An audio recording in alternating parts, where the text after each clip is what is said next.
मित्रों, एक बार भगवान शिव कैलाश पर्वत पर बैठे थे तो माता पार्वती पहुंच जाती हैं और कहती हैं, प्रभु, इस जमाने की हालत को देख कर के मेरे मन में 3 प्रश्न उठ रहे हैं।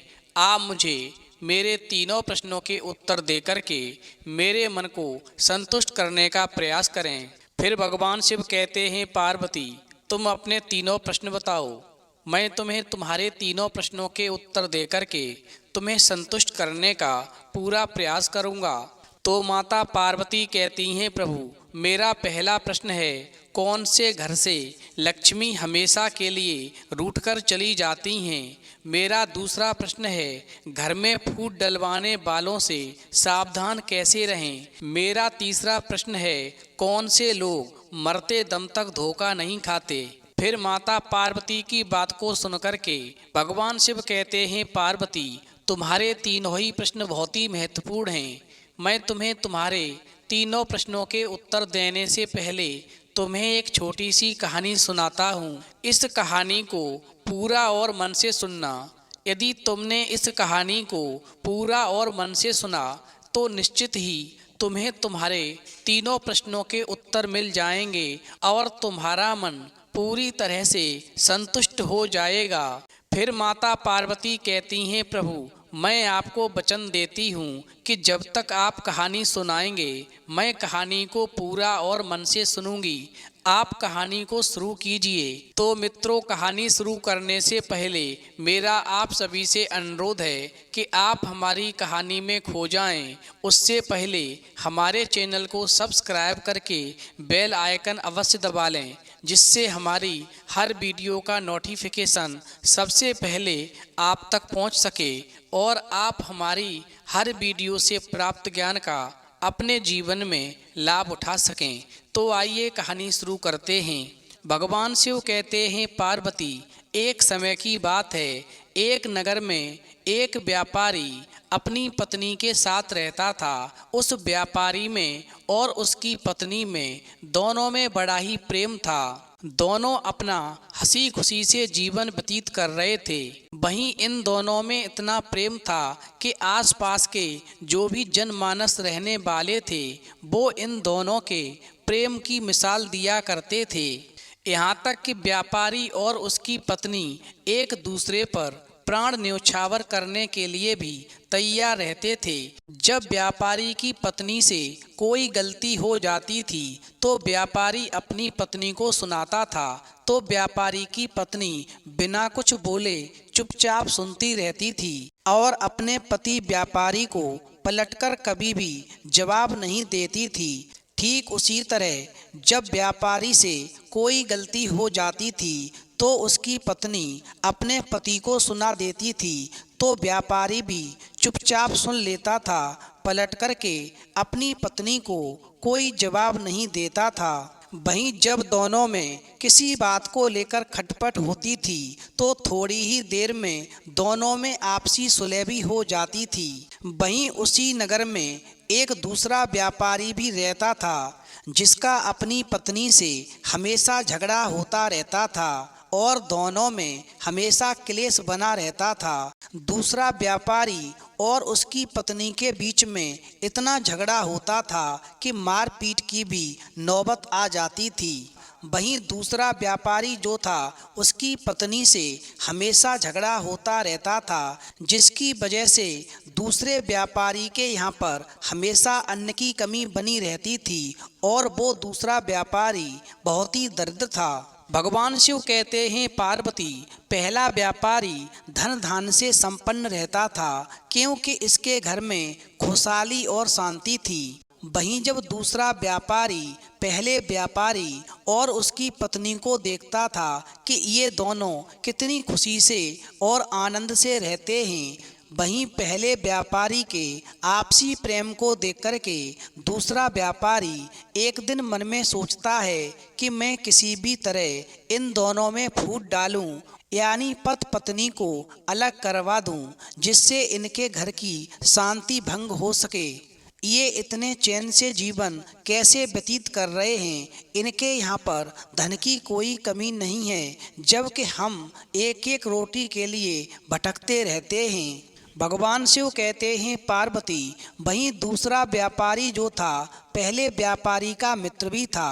वहीं मित्र ही मित्र के बारे में गलत सोच रखता था। उसके मन में हमेशा पहले व्यापारी और उसके पत्नी के प्रति जलन बनी रहती थी। वहीं दूसरे व्यापारी ने अपने मन में सोचा कि अब मैं इसे शांति से नहीं रहने दूंगा, अपना जैसे बनाकर रहूंगा। जब मेरे घर में झगड़े और लड़ाइयाँ होती हैं, मैं परेशान रहता हूँ, तो फिर ये मेरा मित्र व्यापारी कैसे सुख शांति से रह सकता है। यदि मैं परेशान रहूँगा और ये सुख शांति से रहेगा तो ये मुझे बर्दाश्त नहीं होगा। इसलिए मुझे इसके घर में भी अशांति फैलानी है, इसका जीवन भी नरक करना है। भगवान शिव कहते हैं पार्वती, इस प्रकार जब पहला व्यापारी कभी घर पर नहीं रहता था तो दूसरा व्यापारी पहले व्यापारी के घर में उसकी पत्नी के पास आता और उसके पति के बारे में बहुत बुराई करता और एक ही बात कहता कि हे बहन, तुम्हारा पति जो है, जो मेरा मित्र भी है, वो तुमसे बिल्कुल भी प्रेम नहीं करता है, वो तो किसी दूसरी औरत से प्रेम करता है। मैंने उसे कुछ समय पहले ही किसी दूसरी औरत से बात करते हुए देखा है। वहीं दूसरे व्यापारी की बात को सुनकर के पहले व्यापारी की पत्नी को बिल्कुल भी भरोसा नहीं होता है और पहले व्यापारी की पत्नी दूसरे व्यापारी की बात को नहीं सुनती है और उसकी बात को हवा में उड़ा देती है, क्योंकि पहले व्यापारी और उसकी पत्नी में एक दूसरे के प्रति बहुत भरोसा था। वहीं जब कभी पहला व्यापारी अकेला रहता और दूसरे व्यापारी को ये मालूम पड़ जाता था कि आज मेरा मित्र व्यापारी अकेला है, तो दूसरा व्यापारी अपने मित्र पहले व्यापारी के पास जाकर के उसकी पत्नी की बुराई करता था और कहता था, हे मित्र भाई, मुझे मालूम है कि तुम्हारी पत्नी तुमसे बिल्कुल भी प्रेम नहीं करती है, वो तो किसी अन्य पुरुष से प्रेम करती है। मैंने आज ही तुम्हारी पत्नी को किसी दूसरे पुरुष से बात करते हुए देखा है। वहीं पहले व्यापारी को अपनी पत्नी पर बहुत भरोसा था, इसलिए वो दूसरे व्यापारी की बातों को सुनकर के हंसते हंसते हवा में उड़ा देता है और दूसरे व्यापारी की बातों पर बिल्कुल भरोसा नहीं करता है। भगवान शिव कहते हैं पार्वती, बस इसी प्रकार पहले व्यापारी और उसकी पत्नी दोनों में बारी बारी से फूट डालने की कोशिश करता है, लेकिन पहला व्यापारी और उसकी पत्नी में इतना दृढ़ प्रेम था कि एक दूसरे पर विश्वास किया करते थे और कभी भी दूसरों के बहकावे में नहीं आते थे। वहीं समय धीरे धीरे गुजरता गया। फिर एक दिन दूसरा व्यापारी जब हार जाता है और मन में सोचता है कि इन दोनों में फूट नहीं पड़ने वाली है, मैंने काफ़ी प्रयास करके देख लिया, मैंने अपने मित्र व्यापारी को भी उसकी पत्नी के प्रति भड़काया, वो भी नहीं भड़का, और उसकी पत्नी को भी इस व्यापारी के प्रति भड़काया, फिर भी आपस में झगड़ा नहीं हुआ। इसलिए वो दूसरा व्यापारी जब हार जाता है तो अपनी पत्नी से जाकर कहता है, यदि तुम चाहती हो कि मैं तुमसे कभी भी झगड़ा ना करूं और हम तुम्हारे बीच में दोनों में प्रेम बना रहे, तो तुम्हें मेरा एक काम करना होगा। तुम मेरा एक काम करो, जो हमारे पड़ोस में व्यापारी रहता है, जिसके पास में धन की कोई कमी नहीं है, वो अपनी पत्नी के साथ में ऐसो आराम का जीवन बिता रहा है, कैसे भी करके तुम दोनों में मन मिटाव करवा दो, दोनों के बीच झगड़ा पैदा कर दो, जिससे उनके घर की शांति भंग हो सके। यदि तुम ऐसा करोगी तो मैं तुमसे बहुत प्यार करूँगा और तुम्हारी हर बात मानूंगा। वहीं दूसरे व्यापारी की पत्नी कहने लगती है, ठीक है, यदि तुम मुझसे प्यार करने का वादा करते हो तो मैं तुम्हारा साथ अवश्य दूंगी। वहीं दूसरा व्यापारी अपनी पत्नी से आगे कहता है कि जब भी तुम्हें मौका मिले तुम पड़ोसी व्यापारी की पत्नी के कान भरती रहना, और मुझे भी जब समय मिलेगा तो मैं भी उस व्यापारी भाई के कान भरता रहूँगा, जिससे दोनों में लड़ाई झगड़ा एक दिन निश्चित हो जाएगा। भगवान शिव कहते हैं, पार्वती, फिर तो एक दिन दूसरे व्यापारी की पत्नी जो थी पहले व्यापारी की पत्नी के पास में जाकर कहती है कि हे बहन, तुम्हारा पति तुमसे प्रेम नहीं करता है, वो तो दूसरी औरत से प्रेम करता है। मैंने दूसरी औरत से बात करते हुए अपनी आँखों से देखा है। वहीं ठीक उसी प्रकार दूसरा व्यापारी भी पहले व्यापारी के पास जाकर कहता है कि हे भाई, तुम्हारी पत्नी तुमसे बिल्कुल प्रेम नहीं करती है, वो तो किसी दूसरे से प्रेम करती है। मैं रोजाना तुम्हारी पत्नी को किसी पराये पुरुष के साथ में बात करता हुआ देखता हूँ। भगवान शिव कहते हैं, पार्वती, इस प्रकार जब दूसरा व्यापारी और उसकी पत्नी रोजाना पहले व्यापारी और उसकी पत्नी के कान भरते हैं, जिससे धीरे धीरे पहले व्यापारी की पत्नी को विश्वास होने लगता है, और फिर पहले व्यापारी की पत्नी मन में सोचने लगती है कि रोजाना हमसे कोई झूठ नहीं बोलेगा, आखिर हमारी पड़ोसिन हमसे झूठ क्यों बोलेगी। इसने निश्चित ही हमारे पति को किसी से बात करते हुए अवश्य देखा होगा। और फिर ऐसा मन में सोच कर के वो आगे विचार करने लगी कि मेरे पति निश्चित ही मुझसे प्रेम नहीं करते हैं। वहीं ठीक उसी तरह उस पहले व्यापारी को भी धीरे धीरे ये लगने लगता है कि मेरी पत्नी मुझसे प्रेम नहीं करती है, मुझसे रोजाना मेरा पड़ोसी झूठ क्यों बोलेगा। भगवान शिव कहते हैं, पार्वती, फिर इस प्रकार पहले व्यापारी को अपनी पत्नी के प्रति विश्वास उठने लगा, और व्यापारी मन में सोचने लगा कि मुझसे कोई रोजाना झूठ क्यों बोलेगा, निश्चित ही मेरी पत्नी मुझसे प्यार नहीं करती है, और ये निश्चित ही किसी और पुरुष से बात करती होगी, तभी मेरा पड़ोसी रोजाना मुझे आकर बताता है। वहीं पहले व्यापारी की पत्नी भी अपने पति के प्रति सोचने लगती है कि मेरा पति निश्चित ही मुझसे प्यार नहीं करता है, ये निश्चित ही किसी और स्त्री से प्रेम करता है, तभी मेरी पड़ोसिन आकर के मुझे रोजाना इसकी बातें बताती है। भगवान शिव कहते हैं, पार्वती, इस प्रकार दूसरे व्यापारी और उसकी पत्नी ने पहले व्यापारी और उसकी पत्नी को इतना भड़काया कि दोनों के बीच में मनमुटाव होने लगा और दोनों के बीच में खूब झगड़े होने लगे। वहीं जब पहले व्यापारी के घर में खूब झगड़े होने लगते हैं तो लक्ष्मी पहले व्यापारी के घर को छोड़कर चली जाती हैं, क्योंकि जिस घर में लड़ाई झगड़े होते हैं उस घर में लक्ष्मी का वास नहीं होता है। भगवान शिव कहते हैं, पार्वती, इस प्रकार जब पहले व्यापारी और उसकी पत्नी के घर से लक्ष्मी हमेशा के लिए चली जाती हैं तो दरिद्रता ने अपना वास कर लिया, और फिर जब घर में दरिद्रता आ जाती है तो पहला व्यापारी और उसकी पत्नी धन की कमी के कारण भूखे मरने लगते हैं।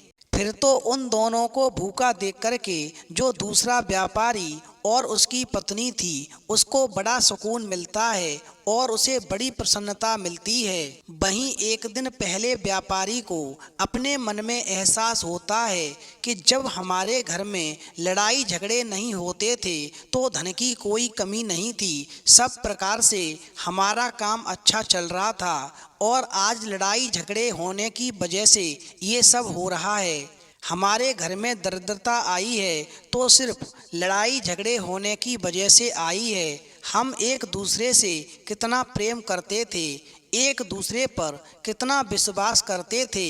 फिर तो पहला व्यापारी अपनी पत्नी के पास जाता है और कहता है, हे प्रिय, तुमने देखा कि जब हम दोनों एक दूसरे से लड़ाई झगड़े नहीं करते थे तो हमारा जीवन कितना सुखमय था और हमारे घर में अन्न धन की कोई कमी नहीं थी, लेकिन जब से हम दोनों आपस में लड़ने झगड़ने लगे हैं तब से हमारे घर में अन्न धन की कमी हो गई है।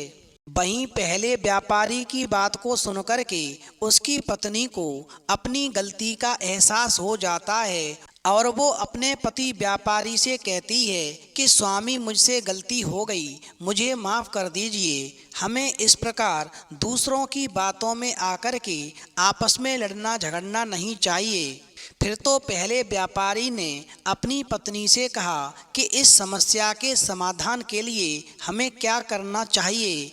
तो उसकी पत्नी ने कहा कि हमारे पास के जंगल में एक गुफा है, जिस गुफा में एक सिद्ध पुरुष महात्मा रहते हैं, हम उनके पास चलते हैं, वही हमारी इस समस्या का समाधान करेंगे।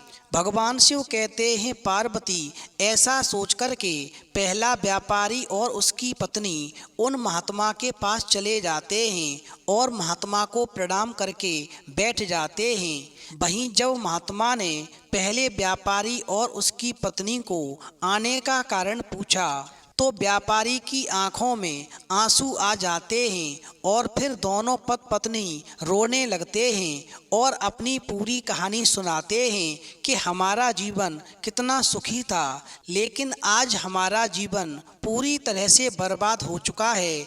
हम एक एक रोटी के लिए भटक रहे हैं, हमारे पेट भरने के भी लाले पड़ गए हैं। वहीं पहले व्यापारी और उसकी पत्नी की बात को सुनकर के वो संत महात्मा कहने लगे कि आज मैं तुम्हें ऐसी 5 बातें बताऊंगा, यदि तुमने अपने जीवन में उतार लिया और अपने बच्चों को भी सिखाया और सुनाया, और यदि सबने इन 5 बातों पर अमल कर लिया तो कभी भी तुम्हारे घर में लड़ाई झगड़े नहीं होंगे। इसके साथ ही जो मनुष्य मेरी इन 5 बातों पर अमल करेगा उसके घर में कभी लड़ाई झगड़े नहीं होंगे और उसके घर में कभी भी धन की कमी नहीं होगी और उसके घर से लक्ष्मी कभी भी रूठ कर नहीं जाएंगी। भगवान शिव कहते हैं, पार्वती, फिर इस प्रकार पहले व्यापारी और उसकी पत्नी को महात्मा जी ने 5 बातें बताईं। पहली बात, महात्मा जी ने उस व्यापारी और उसकी पत्नी से कहा, जो तुम्हारे जानने वाले होते हैं, सगे संबंधी होते हैं, जो तुम्हें अच्छे से समझ रहे होते हैं तथा जो तुम्हें अच्छे से जान रहे होते हैं, वही तुम्हारा जड़ काटते हैं। ये बात बिल्कुल सत्य है। जो व्यक्ति तुम्हें अच्छी तरह से जानता और समझता है, वही व्यक्ति तुम्हारे घर में झगड़ा लड़ाई करवाता है, जिससे घर में क्लेश उत्पन्न होता है। यही लोग आपके दुखों और समस्याओं का कारण बनते हैं। इसीलिए अपने करीबियों को कभी भी राज की बातें या गुप्त बातें नहीं बतानी चाहिए। और आज तुम प्रतिज्ञा करो कि कभी भी अपने करीबियों को अपने राज की बातें या गुप्त बातें नहीं बताओगे। फिर वो व्यापारी और उसकी पत्नी कहते हैं, ठीक है महाराज, आज के बाद हम कभी भी अपने करीबियों को राज की बातें या गुप्त बातें नहीं बताएंगे। वहीं वो महात्मा आगे कहते हैं कि अपने मित्र के सामने कभी धनी होने का कभी दिखावा मत करो। अपने मित्र के सामने अपनी बड़ाई और दिखावा करोगे कि मैं बहुत धनवान हूँ, तो वो मित्र आपके बारे में गलत धारणा बना लेगा और आपसे घृणा करने लगेगा तथा आपसे दूर रहने लगेगा। इसीलिए अपने मित्र के सामने कभी धनी होने का दिखावा मत करो। वहीं महात्मा जी आगे कहते हैं कि अन्य दूसरे के कहने पर कभी भी विश्वास नहीं करना चाहिए। जब तक कि स्वयं आप अपनी आँखों से देख ना लें, तब तक आपको उन बातों पर विश्वास नहीं करना चाहिए। यदि किसी ने आपके अपनों के प्रति मनमुटाव पैदा कर दिया है, तो ऐसे में आप बिना कुछ जाने समझे उस पर विश्वास बिल्कुल भी ना करें। कही कहाई और सुनी सुनाई बातों में नहीं आना चाहिए। वहीं संत महात्मा आगे कहते हैं कि हमें अपनों पर कभी भी शक नहीं करना चाहिए। यदि आप अपनों पर शक करेंगे तो आप विनाश के कगार पर पहुंच जाएंगे। पति पत्नी, माता पिता, पिता पुत्र, इन्हें आपस में किसी के ऊपर कभी शक नहीं करना चाहिए। आप गैरों पर शक कर सकते हैं, लेकिन अपनों पर कभी भी शक नहीं करना चाहिए। वहीं अंत में वो महात्मा जी कहते हैं कि कभी भी बिना बुलाए समारोह या उत्सव में नहीं जाना चाहिए, क्योंकि यदि आप बिना बुलाए किसी समारोह या उत्सव में जाते हैं तो इससे आपके सम्मान को ठेस पहुंच सकती है, और यदि ऐसा होता है तो निश्चित ही आपके मान सम्मान में कमी आएगी। इसलिए आज ही प्रतिज्ञा करो कि इन 5 बातों पर अमल करोगे। यदि तुम ऐसा करोगे तो जीवन में कभी भी धोखा नहीं खाओगे और तुम्हारे घर से लक्ष्मी कभी भी नहीं जाएगी। वहीं संत महात्मा की बात को सुनकर के पहला व्यापारी और उसकी पत्नी इन 5 बातों पर अमल करने का वचन लेते हैं और जीवन में सुख शांति से रहने लगते हैं, जिससे पुनः लक्ष्मी का आगमन होता है और उनके घर की दरिद्रता हमेशा के लिए दूर हो जाती है और पुनः पहला व्यापारी और उसकी पत्नी धनवान होकर के सुखपूर्वक जीवन बिताने लगते हैं। भगवान शिव कहते हैं, पार्वती तुम्हारा पहला प्रश्न था कि कौन से घर से लक्ष्मी हमेशा के लिए रूठकर चली जाती हैं, तो समझ लो जिस घर में झगड़ा होता है, कभी सुख शांति नहीं रहती, ऐसे घर से लक्ष्मी हमेशा के लिए दूर चली जाती हैं और उस घर में दरिद्रता आ जाती है। फिर भगवान शिव आगे कहते हैं, पार्वती तुम्हारा दूसरा प्रश्न था कि घर में फूट डलवाने वालों से सावधान कैसे रहें, या कौन सी बातें इंसान को मरते दम तक धोखा नहीं खाने देती हैं, तो समझ लो इस कहानी में संत महात्मा द्वारा जो 5 बातें बताई गई हैं उन्हें ठीक ढंग से याद कर लो, जीवन में कभी धोखा नहीं खाओगे। फिर तो माता पार्वती कहती हैं, प्रभु वास्तव में आज की 5 बातें सुनकर के मेरा मन प्रफुल्लित हो गया। तो मित्रों, यदि आपको वीडियो पसंद आई हो तो प्लीज़ आप हमारे चैनल को सब्सक्राइब करें और भगवान शिव और पार्वती के लिए एक लाइक करना न भूलें।